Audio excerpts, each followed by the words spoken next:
Falando aí. Manda ver. Com licença. Bom, David. Tudo bem? Então, vou colocar o cinto para ter segurança. Como é que tá o Uber? Tá tudo certinho, e você? Maravilha. Um dia eu vou ser Uber. Aí é bom, hein? Vai ganhar dinheiro. Opa, que bom. Tô falando com a pessoa certa. Então. E aí, que você conta da vida, David? Tá tudo certinho, né? Tudo certo? Sempre caminhando aí pra frente. Tem que ser, né? Pra trás, né? Não tem como. Nem que não queira, empurram pra frente, gente. É. E aí, David, quais são... Sei que a nossa próxima parada vai ser daqui a algumas quadras, mas antes de sair... Você tá de folga hoje, né? Hoje eu tô de folga. De folga. Semana Santa aí. Maravilha, que Especial, bom. né? Tem Você que, tem alguma coisa pra falar sobre isso? tem que recordar sempre, né? Todas as semanas são santas, né? Cada dia da semana tem sua utilidade. Cada dia da nossa vida tem uma utilidade. A gente tem que buscar fazer a diferença naquele dia e nos próximos, né? Não é um dia da academia que vai mudar o nosso corpo. Não é um dia de faculdade que vai nos dar o diploma. Então tem que ter uma continuidade de propósitos. Parabéns aí pelo teu empenho no Uber, no teu trabalho. Mas você perguntou que tinha falado sobre a Semana Santa. É santo, a palavra já tem a ver com o que ela é separada por um propósito, né? O santo é aquele, o santo das causas, de uma causa específica, né?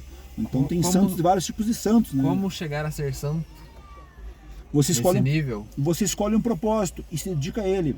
É uma consagração. Você não fala que tem alguns músicos que são consagrados à carreira. O cara está há 30, 40 anos de carreira, consagrado, porque ele dedicou tudo aquilo que ele tinha para aquele objetivo.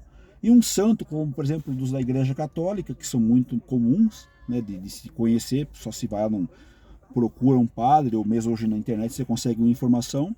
Tem um santo de alguma causa, ele se dedicou a algo.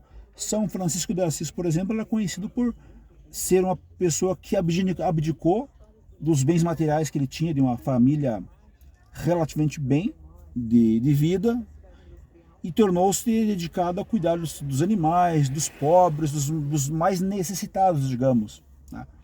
Então ele se dedicou a isso e foi um tão bem nesse trabalho que ele é uma referência hoje para muitas pessoas, inclusive começa, claro, pelos fiéis da Igreja Católica, mas as pessoas que leem histórias de vida de santos, de ser pessoas especiais nesse sentido, se inspiram com a vida dele. Então uma vida de abnegação. Você abnegar-se não é somente você deixar de fazer aquilo que gosta, é você deixar de fazer aquilo que realmente te faz falta, que te dá paixão. E hoje a gente fala que é o dia da Semana da Paixão, né? Sexta-feira da Paixão, que é quando o mestre chamado Jesus, eu não sei se tem outra pessoa com esse nome na história, a não ser essa pessoa, o mestre Jesus, morreu com a paixão, né? Sexta-feira da Paixão, é o dia que ele morre. E não é só a paixão que morre, né? É o corpo dele que morre. E para os católicos, e por que não dizer para algumas outras ordens esotéricas, místicas, dizem que o nosso corpo é o veículo da nossa paixão. Então se a gente não der alimento para o corpo, não digo só o que beber, o que comer, mas se não der estímulos para o corpo não tem paixões, a gente fica livre das paixões. Mas será que ficando livre das paixões a gente tem felicidade, a gente fica bem de vida, bem espiritualmente? Será que é tão simples assim? Fazer um jejum por exemplo, o mestre, já que falamos da Semana Santa, e claro, não tem como não falar de Jesus, porque o motivo da Semana Santa é o próprio Jesus. Ele morre com as paixões. Ele não fez um jejum de 40 dias, de acordo com as escrituras? Sim. Não foi tentado nesses 40 dias para transformar pedras em pães, para se jogar de grandes alturas, como se fosse um suicida, num bang jump aí, e que os anjos iam salvá-lo? Então ele vai fazer um sacrifício, porque como é que ele vai se jogar lá de cima sabendo que ele vai ter alguém que salve ele? Então, esse é o objetivo do sacrifício, da abnegação, você fazer algo sem esperar que aquilo te dê um retorno, ou sem uma garantia de que você vai ter um depois. Isso é abnegação. Se abrir mão de algo, realmente abrir mão, largar. E o corpo físico, para muitas culturas, tem a ver com a questão da materialidade, do apego ao pecado, que a gente só está vivo por causa do pecado. Que nós somos pecadores desde que nós temos, a gente já nasce no pecado. De acordo com a própria tradição judaico-cristã, lá do Gênesis, quando Adão, né, inventou de ouvir a história da mulher, que ouvia a história da serpente, que fez a coisa errada, aí todo mundo virou pecador. Não tem quem nasça hoje em dia que não seja em pecado. E quando Jesus veio ao mundo, ele veio para nos libertar desse pecado. Mas nosso corpo já é, de acordo com as escrituras, tendente ao pecado. Que salvação a gente vai ter então, se não é Jesus? Sei que você é uma pessoa bastante inteligente e instruída, David. Você sabe que os religiosos dizem que o esforço de uma pessoa valeu para todos nós, né? Então a gente não precisa fazer mais nada. Agora é só sentar e colher as benesses de Deus, porque Jesus já morreu lá atrás por nós. Você acha que faz sentido isso? Não, nem. Por quê? Porque não é fácil assim, né? É complicado dizer isso. Por exemplo, uma coisa mais prática. Se uma pessoa te xinga, mas você não se incomoda com aquilo, você sabe que a pessoa tem algum problema, não que você sabe que a pessoa é doente, não. Você sabe que ela está mal com a vida dela, você toma que você não é aquilo que a pessoa disse que você é. A pessoa não fica mais com mais raiva de você porque você não aceitou o insulto. Com certeza. Uma pessoa quando te ofende, ou quando alguém tenta te prejudicar um mal, fazer algo mal para você e não consegue, ela não se sente mais mal com isso? Sim. A gente não se carrega com isso. Então, muito que a gente tem de mal que acontece, elas pessoas que pegam o que não pertence para elas, pegam para si. Outra coisa, você desejar o mal para uma pessoa é você tomar um veneno esperando que ela morra. Não faz nenhum sentido. Eu quero aquele cara, fala mal dele, tenta denegrir a imagem da pessoa, fica com raiva da pessoa porque ela fez uma coisa que te desagradou. Mas aí é outra pessoa que fez, não foi você. Por que você fica mal com isso? Faz sentido você ficar mal com uma coisa que uma pessoa fez e não é você? Ou que ela fez para você que não te atinge? Porque as pessoas se irritam umas com as outras por causa de coisas que não fazem mal diretamente. É uma tentada à imagem, tipo, não gostei do que você falou pra mim. Seu gordo, seu careca, seu pobre, seu não sei o quê. Por que é que a pessoa se ofende com isso? Faz sentido tomar veneno esperando que o outro morra? Faz, né? Outra coisa, a gente perguntou de Jesus, né? Faz sentido dizer que uma pessoa veio ao mundo com o único objetivo: você ainda não é pai, acho que eu pegue meu filho. E, no caso, tenho um filho único, um único filho nesse momento. Adoro aquele filho, tenho um carinho por ele, como um pai sabe como é ter um filho. E você pega esse filho e fala: olha, eu vou mandar ele para o batedouro. Aí vocês pagam, aí tudo que vocês fizeram de errado eu estou pagando com meu filho lá, meu único filho, eu vou lá e vocês pagam polícia, vocês pagam todo o pecado de vocês matando ele. Qual que é a lógica nisso? Eu não quero atacar dogmas, as pessoas, suas crenças, mas levar a reflexão.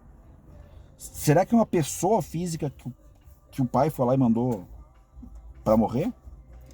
Será que... Não estou dizendo que Jesus não existiu como pessoa, mas será que faz sentido um pai amoroso entregar o único filho com todas as qualidades, carinhos, virtudes e posses e benesses que ele deu para aquele filho, para ele simplesmente morrer sem garantia de que aquelas pessoas vão aceitá-lo, de que vão mudar por isso? Um pouco... Não vou dizer estranho, mas eu quero chamar a reflexão. Uma conversa livre aqui nós estamos tendo, mas eu chamo as pessoas que venham por algum motivo ouvir essa nossa conversa, ver essa nossa conversa, para que respondam e não deem respostas superficiais, rasas e vazias, como ele morreu por nós, aleluia, amém.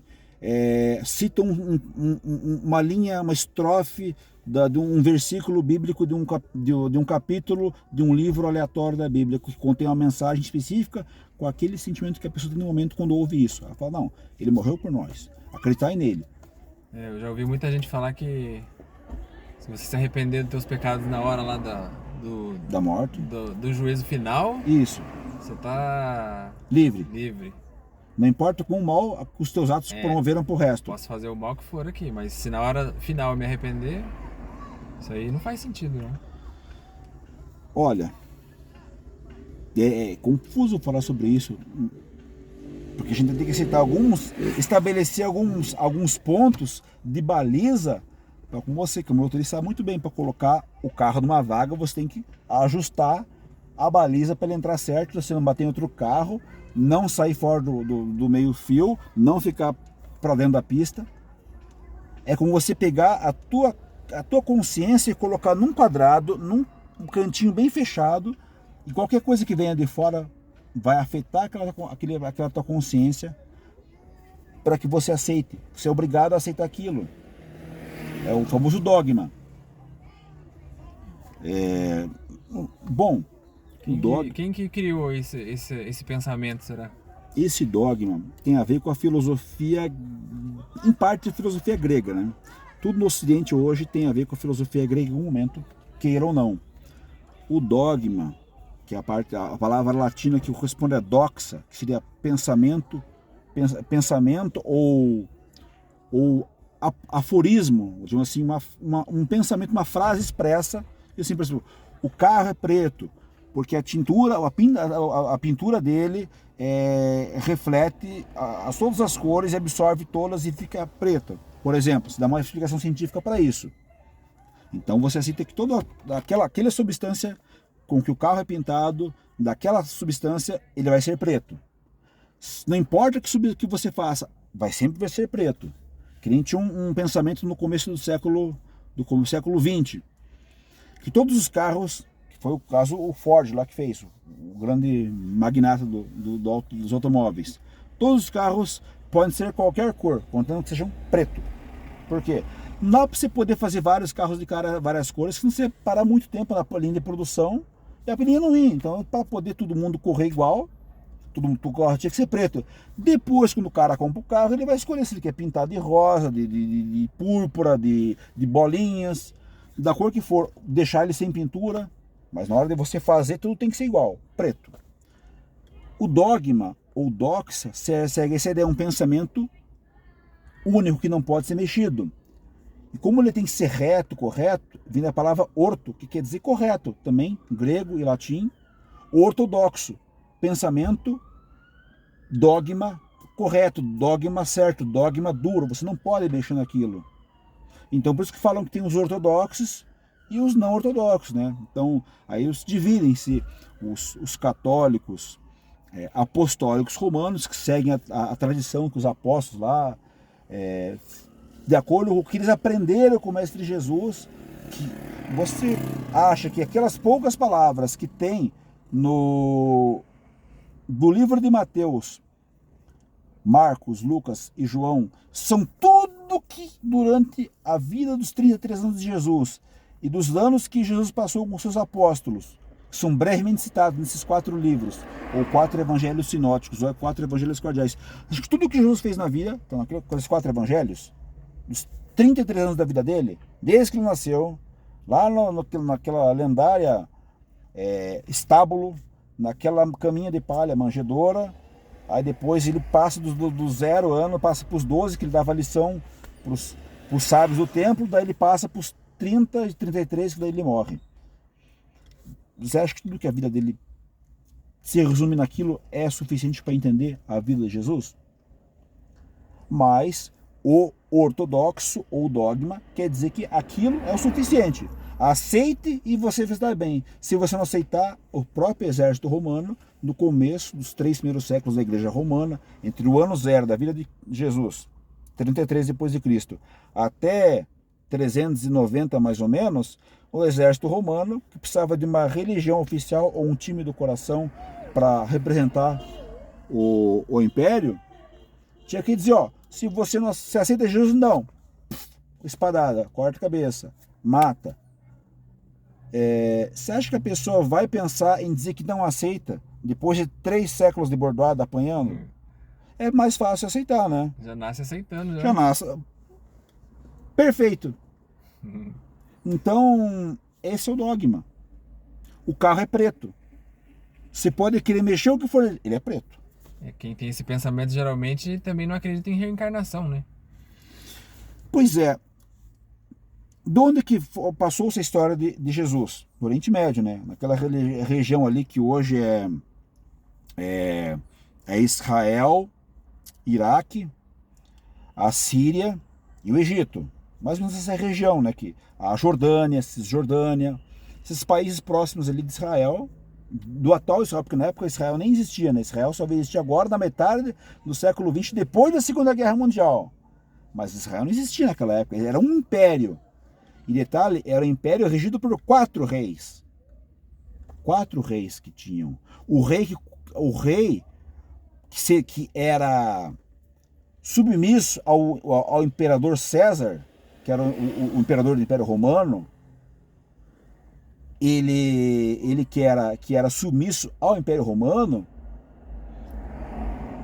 ele que tem até aquele episódio que a esposa dele lá,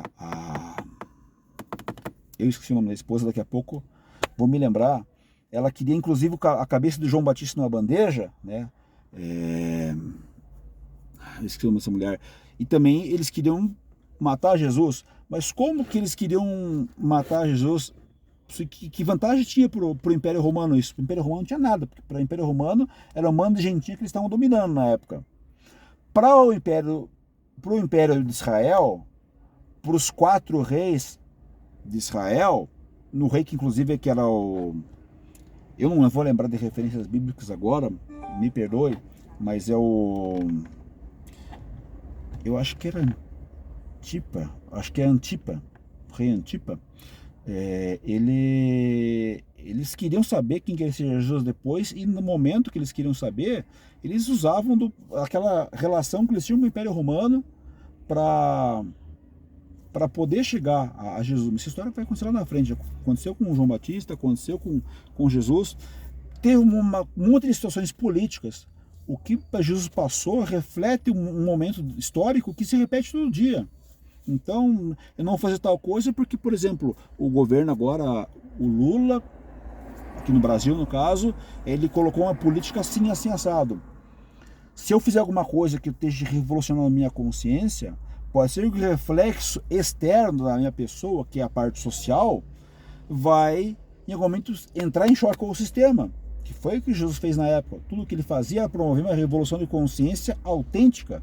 E isso, quando os apóstolos dele começaram a difundir, levou as pessoas a refletirem sobre suas próprias debilidades e sobre os sistemas que elas estavam inseridos e presas.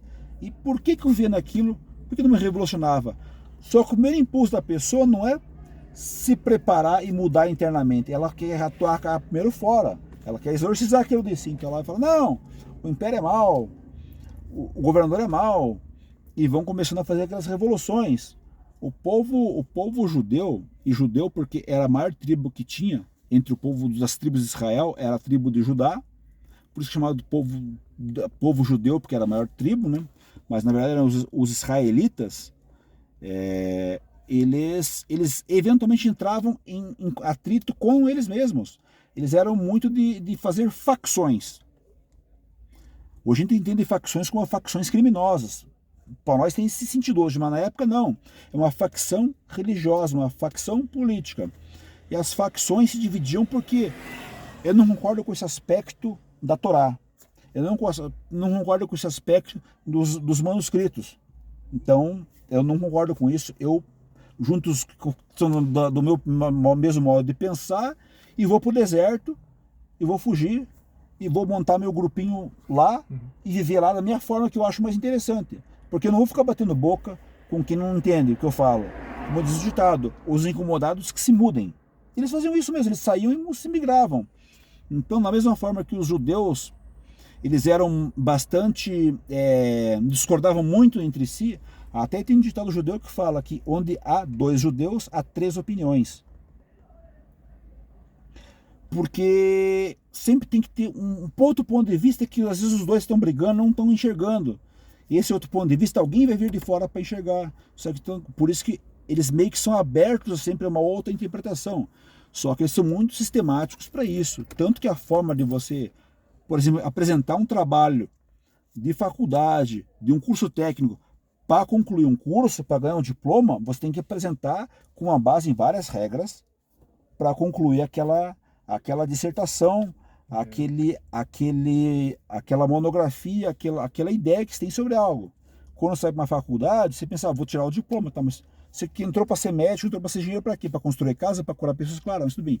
Mas além de fazer isso, você tem que deixar algo para a humanidade. Esse algo para a humanidade nas faculdades é o teu artigo, a conclusão do curso, que você vai escrever algo sobre essa faculdade que eu fiz todos os anos.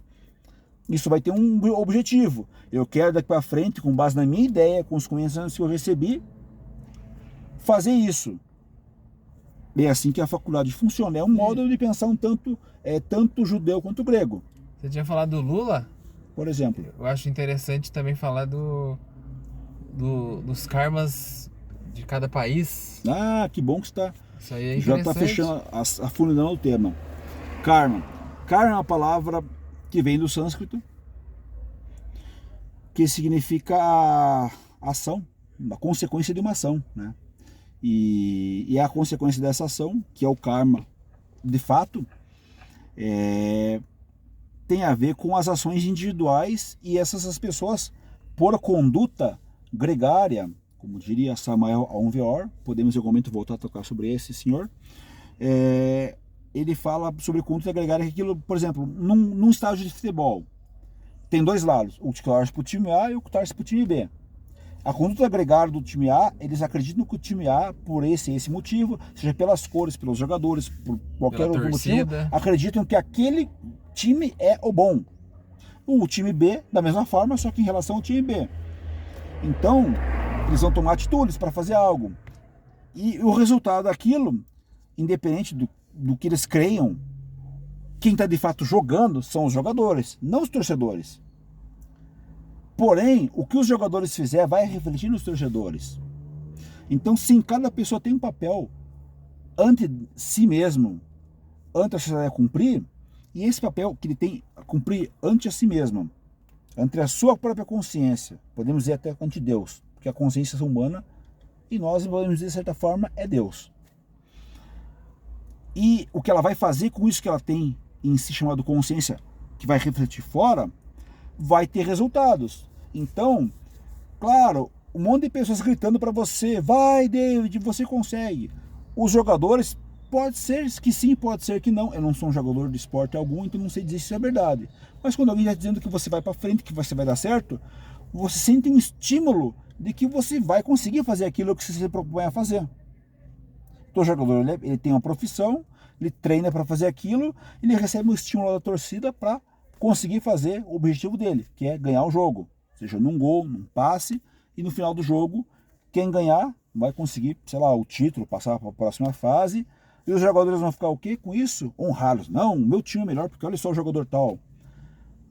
O que ele fez, na verdade, é uma consequência, ele fez uma ação esperando uma reação. Qual que é?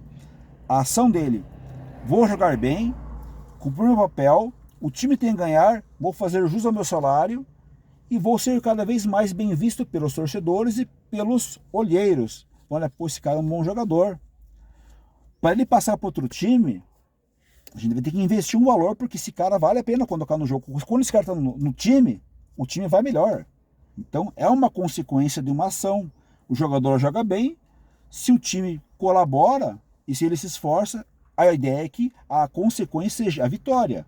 Se ele tem a vitória, as coisas que vêm são consequências da vitória, como as honras, os títulos, o ganho financeiro, o amor da torcida, é a ação, é a reação ou consequência do fato, do que ele fez. Ele fez o bom jogo, ele se dedicou, conseguiu, então ele recebeu em troca essas vantagens. Uma pessoa que se esforça para ser um bom profissional, desde que está na faculdade, desde criança, imitando o exemplo do pai, ou aquilo que ela traz dentro de si, vou fazer isso, e ela se dedica a fazer aquilo, de uma forma ou de outra, cedo ou tarde, mais ou menos, ela vai conseguir fazer aquilo. Ela é o que ela se dispor a fazer. Agora, se ela, eu quero ser médico, mas ele na faculdade passa mais tempo nos barzinhos do que estudando. Vai para casa, maratona seriado, quando já está estudando para as provas da faculdade, ou mesmo não para as provas, mas assim, para ser um profissional. A prova na faculdade ou no sistema educativo não é para somente uma competição de score. Não, é porque o profissional que está passando informações para os alunos tem a contrapartida. O cara entendeu o que eu falei, que eu ensinei. Então aqui a notinha dele está de 7, 10, tem uma notinha boa. O cara não entendeu. Opa, então o cara não tem condição de passar, então a nota lá embaixo. É outra consequência. O cara não estudou, a consequência é não vai saber o que escrever na hora que precisa.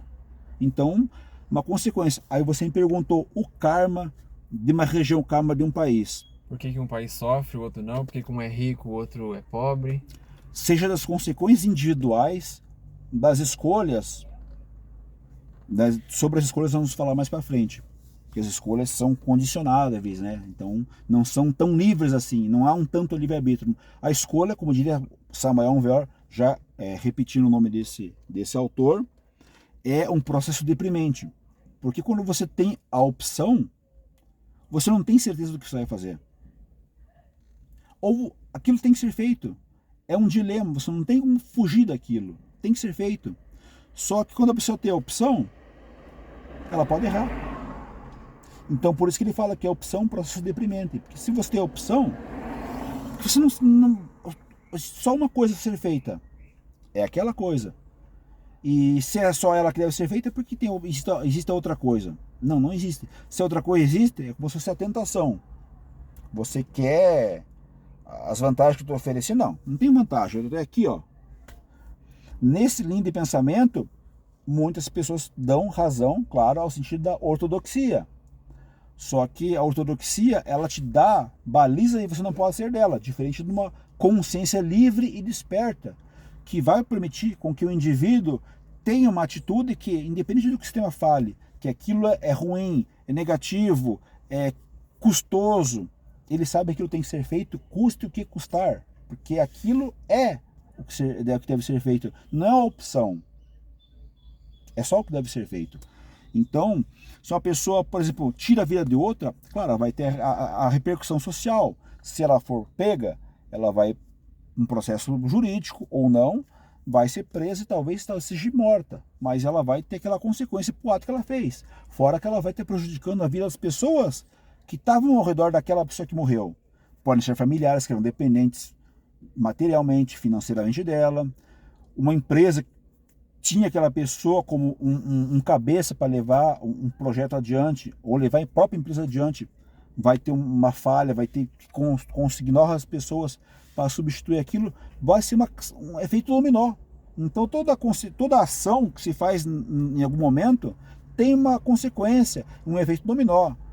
E tem uma teoria que fala, né, e essa teoria tem algum sentido, mas um certo ponto, do efeito borboleta, que diz que a borboleta que bate asas lá do outro lado do mundo, aquela ressonância daquelas bater de asas, cria um movimento de ondas que influencia as marés e as correntes aéreas. Então pode uma borboleta bater asas do outro lado do mundo e causar um tsunami no outro lugar. Para provar como uma ação da pessoa pode ser tão importante que define muito aquilo, não importa o tempo que leve, pode influenciar muito sim uma comunidade, uma sociedade, uma época. Aí nós voltamos ao exemplo sempre lá atrás, dos santos, as pessoas que quiseram fazer a diferença dentro de si mesmas, por um ideal. E quando eles buscaram fazer aquilo, eles promoveram uma mudança, e aquilo não cabia dentro delas. E elas tinham que o quê? Externar isso. Aí ela começava a se dedicar a abdicar das riquezas, buscar ajudar os necessitados, sejam eles animais, plantas ou pessoas. E isso promove mudanças que vão permanecer como um eco por épocas, por tempo. Eu já ouvi falar que para você virar um santo é só você seguir os 10 mandamentos. Há uma ressalva quanto a isso. Não está errado. mas o grau de compreensão que a pessoa tem sobre um mandamento. Vou dar um exemplo. Você não pode furtar, não pode pegar o que não lhe pertence. Você pegou, sei lá, a pessoa deixou um livro ali no banco, ninguém está vendo, a pessoa esqueceu ou teve que sair correndo e deixou aquele objeto ali. Você espera que a pessoa volte para buscar o livro, está chovendo, aquele vai se estragar, tudo bem. Você espera que a pessoa volte a buscar o livro, mesmo que você tenha compromissos. Ela não te conhece, você não tem telefone, e ela volta a buscar o livro, você fica ali guardando aquele livro na esperança que a pessoa viesse buscar, ou você pegaria o livro, colocaria no bolso e que se dane. Difícil. Então, né? Essa é a condição humana. Nós estamos numa situação tantas nuances que isso torna-se complicado. Mas se não é meu, eu não preciso pegar. Então, já matou o mal por aí. Por quê? Não pega o que não é teu. Se não te pertence, deixou ali. Ah, vai se perder o livro. Se pois molhar e se perder, pra mim não vai mudar nada, porque não era meu. Exato. Então já percebeu isso. Ah, mas se a pessoa quiser voltar, bom, mas a culpa não é sua. A não ser que você queira assumir. A não ser que você queira assumir para você, que nem o presente lá da pessoa que te ofendeu e você se identificou com a ofensa. Se você se identificou com a ofensa, você passa mal. Agora, se você não se identificou, a vida que segue. A pessoa vai embora e, com o caso do livro, o livro se perde, mas você não cometeu nada contra a tua consciência. Porque, com o que diz o mandamento, você não pode furtar, não pode roubar. Te pegou algo que não lhe pertence, já está furando. Então, pelo menos nesse ponto, você já libertou a sua consciência. Já está livre essa parte da consciência que você não te convém pegar o que não lhe pertence. A pessoa esqueceu, mas a culpa não é sua. E mesmo que não seja sua e dela, bom, não é seu. Você está certo. Eu deixo ali, vai molhar. Se ela quiser pegar e voltar ali, vai estar molhado e... Sim. Então, são essas nuances. Está correto, indo pelo caminho certo. Nesse ponto você já se livrou de um mal, né? De incorrer numa falha. Porque se quando você está organizando alguma coisa, as pessoas que sabem escrever em chinês venham para a direita, os que não sabem para a esquerda. Aí de repente eu vou lá no grupo da esquerda e pego uma pessoa tipo, que você tem que escrever isso para mim em chinês. Mas eu não sei escrever em chinês. Porque você já é daquele grupo que não sabe. Do grupo que sabe, tá lá separado para o outro lado. Então, agora as pessoas que roubam, vão para um presídio, elas vão falar sempre sobre os mesmos assuntos, né? Coisas que eu peguei, que deixei de pegar. E viver esses dramas relacionados a essa miséria que é a pessoa que não é capaz de cumprir com ordenamento. O mandamento é o quê? Uma ordem para você dizer, vamos formar uma fila na escola. Aí as crianças formam uma fila, ótimo. Agora turma A, turma B, turma C, turma 1, turma 2, turma 3, cada um para um lado, porque estão se organizando. Essa é uma organização. Um mandamento é com o objetivo de organizar. Organizar um povo, uma consciência. Sim. Organizar um povo para um trabalho superior, sim. Claro. Você contrataria para agora tua casa uma pessoa que tem esse histórico de não respeitar a propriedade alheia? Não respeitar a lei? Então, é simples. As escrituras falam muito sobre esse cuidado com os mandamentos. Você citou um ponto importante, David. Você falou assim, do exemplo dos mandamentos, eu posso virar santo seguindo? Pode transcender isso, pode passar a condição de santo. O santo, ele se prepara para não ser uma pessoa que fala mal da vida alheia, que não rouba, que não tem vícios físicos, dependência de vícios, coisas que lhe perturbam a sua consciência, perturbam o seu discernimento. Se for ver na Bíblia, por exemplo, a palavra ímpio. Ímpio é a pessoa que não tem senso de obediência, senso de religiosidade, senso de respeito, senso de ordem. Então, todo exemplo que fala de pessoas ímpias, ele fala de pessoas desobedientes, de pessoas que não estão dispostas a se organizar. A pessoa que não obedece é porque não está afim entrar em uma espécie de ordem. Então, o que resta para essa pessoa? Se entregar às recorrências do mundo. Vai sempre estar ligado àquele mesmo que aconteceu uma situação, poxa, é o famoso pessoa que não pode ver uma coisa que ele acha que está fora do lugar, que ele tem que subtrair, pôr para si, né? Então, Eu acho que eu vou parar porque tá escuro já.